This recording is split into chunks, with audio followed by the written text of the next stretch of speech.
నమస్తే, నేను మీ కుప్ప పద్మిని. ఇన్నాళ్ళు మీ సపోర్ట్ ని నాకు అందిస్తూ, మీ ప్రేమని నాకు అందిస్తున్న ప్రతి ఒక్కరికి కృతజ్ఞతలు.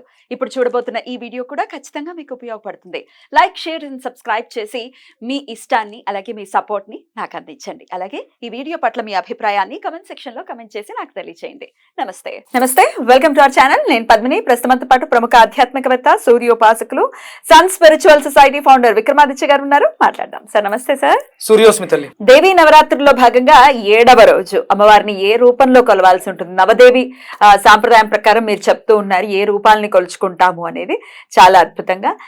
అలాగే ఒక వెజిటబుల్ థెరపిస్ట్ గా ఏ వెజిటబుల్ ని ఖచ్చితంగా ఆ రోజు అమ్మవారికి సమర్పించి అది నివేదనగా సమర్పించి ప్రసాదంగా మనం స్వీకరించాలి అనేది కూడా చెప్తూ ఉన్నారు. మరి 7వ రోజు ఏ రూపం? అంటే ఇప్పుడు నవదుర్గ అని సాంప్రదాయాలు మనం రకరకాల సాంప్రదాయాలు. ఒరిజినల్ గా ఆవిడ శక్తి, శక్తి రూపిణి. ఇక్కడంతా ఈ ఆశ్వీజ మాసం శరదృతు అంతా కూడా విపరీతమైనటువంటి కాస్మిక్ ఎనర్జీతో ప్రకృతి అంతా కూడా నిండి నిగిరీకృతమై ఉంది. అందుకని మనం ఎలా చూసినా అమ్మ పాదాలు పట్టుకుంటే తరింపజేస్తాం. ఇక్కడ మనం అమ్మని కాళహంత్రి అంటే కాలానికంటే రాత్రి కాలానికి ఆధిపత్యాన్ని వహిస్తూ ఉంటుంది. చీకటిగా ఉంటుంది. అంటే ఎరుకుతో ఒకటి ఉండండి, జాగరూకులై ఉండండి. అంటే నవరాత్రులన్నీ కూడా మనం నిర్వహించేవన్నీ కూడా నవరాత్రులే. ఇందులో ప్రధానంగా ఇక్కడ 7వ రోజు సాంప్రదాయం ప్రకారం మనం కాళహంత్రిగా తీసుకుంటాం. అంటే కాలము, సమయము, అంటే కాలానికి అధిపతి ఈశ్వరుడు. ఆయన ధరించి ఉంది ఆవిడ.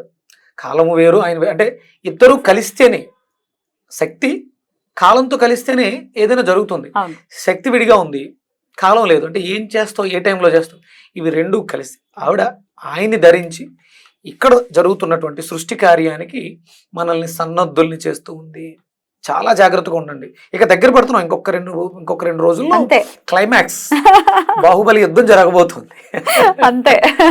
అంటే కాలుడు మహిషాసురుణ్ణి మర్దన చేయటానికి ఆవిడ సిద్ధపడుతోంది. జాగ్రత్తగా ఉండండి. అంటే మనలో ఉన్నాయి ఈ అరిషట్ వర్గాల్లో ఉన్నటువంటి ఆ దుష్ట శక్తుల్ని, దుష్ట గుణాలని రూపుమాపడం కోసం మిగతా జీవితం అంతా కూడా మనకు మళ్ళీ దీని తర్వాత ఆశ్వీజ మాసం తర్వాత వచ్చే మాసంలో స్వామి ఉద్భవం కార్తీకం. అసలు అంటే ఋషి ఎంత గొప్పవాడు మా. అంతే. మనకి భారతదేశంలో ఇంత అద్భుతమైనటువంటి జ్ఞానం ఇంకెక్కడా లేదు, భారతదేశంలో తప్ప. అంటే ప్రతి వైశిష్ట్యాన్ని ఏదో ఊరికే జనవరి అని పెట్టలా, ఆశ్వీజ మాసం దానికి ఒక అర్థంకే పేరు పెట్టారు. అంతే. మళ్ళీ ఆస్ట్రాలజీ కూడా దాంట్లో మిళితమై ఉంది కదా. అది ఇప్పుడు ఇక్కడ మనం దీనిది ఆశ్వీజ మాసాన్ని తులారాశిగా తీసుకుంటాం. ఆశ్వీజ మాసం తులారాశి. అంటే సూర్యుడు తులారాశిలో సంచరిస్తాడు కాబట్టి తులా సంక్రమణం. తుల అంటే ఇక్కడ ఆత్మకారకుడు, భాగస్వామ్యం. తుల అనేది భాగస్వామ్యాన్ని చెప్తూ ఉంటుంది. అన్యోన్యత, ఒక ఇద్దరు భాగస్వాముల మధ్య, అది వ్యాపారం కావచ్చు, వైవాహిక జీవితం కావచ్చు, భాగస్వామ్యాన్ని బలోపేతం చేయాలంటే ముందు సమన్వయం కావాలి. అది ఎక్కడ? శక్తి సమన్వయం. శక్తి సమన్వయంగా లేకపోతే ఎక్కువ తక్కువలు ఉన్నాయి అడ్జస్ట్మెంట్లు, అప్పుడు ఆధిపత్యం పోరొస్తుంది. అంతే. ఇక్కడ అర్ధనారీశ్వర తత్వం అని చెప్తున్నారు. మళ్ళీ సమయం అంటే స్త్రీ శక్తి అయితే భర్త సమయం అవుతాడు. సమయానికి అన్ని బయటకు వెళ్ళి తీసుకొచ్చి ఇస్తూ ఉంటాడు. ఆవిడ ఇంట్లో ఉండి ఈ శక్తిని అంతటిని ఉపయోగించి వ్యవస్థను నడిపిస్తూ ఉంటుంది. బిడ్డల్ని ఆవిడే కంటుంది. ఆ భాగస్వామ్యాన్ని ఎంత అద్భుతంగా పెట్టారు ప్రతి శాస్త్రాన్ని అనుసరించి. 100%. ఇక పౌర్ణమికి మళ్ళీ అశ్విని నక్షత్రం ఉండటం, ఇవన్నీ అంటే ప్రతిదీ కూడా కాలిక్యులేటెడ్ గా ఋషులు మన అంటే సంప్రదాయంలో, హిందూ సాంప్రదాయం ఏదో ఊరికే ఏదో వస్తే 4 మాటలు రాసింది కాదు, ఆలోచనని మంత్ర రూపంలో ఇచ్చింది. అంటే మంత్రం అంటే ఆలోచన. ఆ మంత్రాన్ని పఠించడం ద్వారా నీ ఆలోచన ఏదైతే కోరుకుందో అది నెరవేరిపోద్ది. బ్యూటిఫుల్. మరి కాళరాత్రి లేకపోతే కాళహంత్రి అమ్మవారిని పూజించేటటువంటి ఈ రోజున ఎటువంటి మంత్ర సాధన రోజు మొత్తం చేయాల్సి ఉంటుంది? యాదేవి సర్వభూతేషు కాళహంత్రి రూపేణ సంస్థిత నమస్తస్యై నమస్తస్యై నమస్తస్యై నమో నమః. అంటే మేము ఏమర్పాటుతో ఉంటే చీకట్లోంచి వచ్చేటువంటి దుష్టశక్తుల్ని ఎదుర్కోలేని తల్లి, నువ్వు మమ్మల్ని కాళహంత్రిగా మా చుట్టూ ఉంటూ కాలం వల్ల వచ్చేటువంటి చిక్కుముడుల నుంచి మమ్మల్ని రక్షించు, నీ పాదాలే మాకు శరణం అని వేడుకోవడం. అద్భుతం. ఈ నామాన్ని మొత్తం రోజంతా చేసుకుంటే చాలా మంచిది. ఎలాగో 7వ రోజు అంటే సరస్వతీదేవిని పూజిస్తూ ఉంటారు. క్వైట్ ఆపోజిట్ కాళరాత్రి లేకపోతే కాళహంత్రి అనుకుంటే కనుక చీకటి కదా. అజ్ఞానం చీకటిగా ఉంది. మ్మ్. సరస్వతి వస్తే తెల్లటి బట్టలు వేసుకుని జ్ఞానం. ఆయన అద్భుతమైనటువంటి మృదంగంతో నాదస్వరం చేస్తూ జ్ఞానాన్ని ఇచ్చింది, బ్రైట్నెస్. అంతే. ఆవిడ వేడుకోవడం అంటే ఈ కాలం అంటే చీకట్లోంచి మమ్మల్ని వెలుగులోకి నడిపించు. మూల నక్షత్రం కూడా వస్తాం అనుకుంటా కదా, మూల నక్షత్రం. మూల నక్షత్రం సరస్వతి అనుగ్రహం జ్ఞానాన్ని ఇస్తుంది. అంటే సహజంగా కేతువు మోక్షకారకుడు అంటారు. అవును. ఆయన అసలు మోక్షాన్ని ఇవ్వడు, ఇవ్వడా? జ్ఞానాన్ని ఇస్తాడు. జ్ఞానం ఇవ్వడం ద్వారా మోక్షం వస్తుంది. వచ్చేస్తుంది.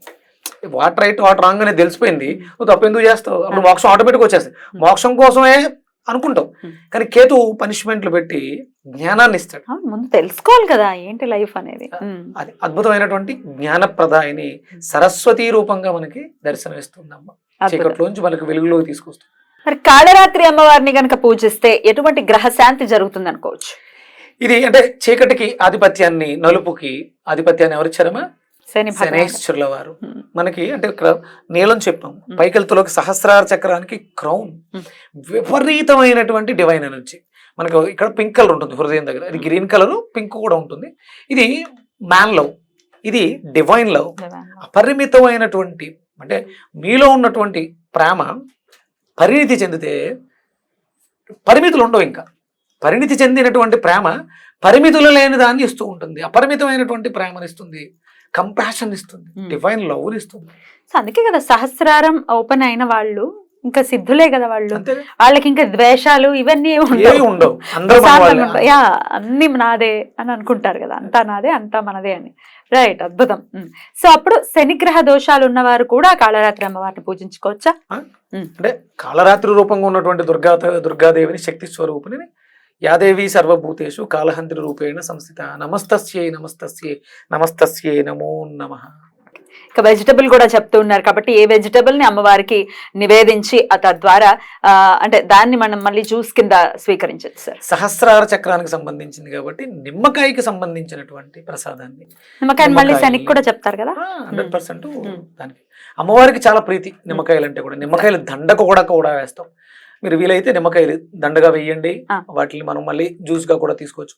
నిమ్మకాయ చిన్న చిన్న ముక్కల కింద కట్ చేసేసి జ్యూస్ చేసి కొంచెం మిరియాల పొడి అది వేసి అమ్మవారికి నివేదన చేసి ఆ జ్యూస్ మనం స్వీకరించవచ్చు. అది ఏదైనా ఇప్పుడు చెరుకు రసంతో తాగొచ్చా? హ్యాపీగా కొంచెం బెల్లం కలుపుకోండి, తేనె కలుపుకోండి, ఇబ్బంది ఏమి లేదు. ఇంకా బాగుంటుంది అసలు, బోల్డ్ అంత టేస్ట్. ఇంకా తొక్కలతో సహా వేయాలి. తొక్కలతో సహా.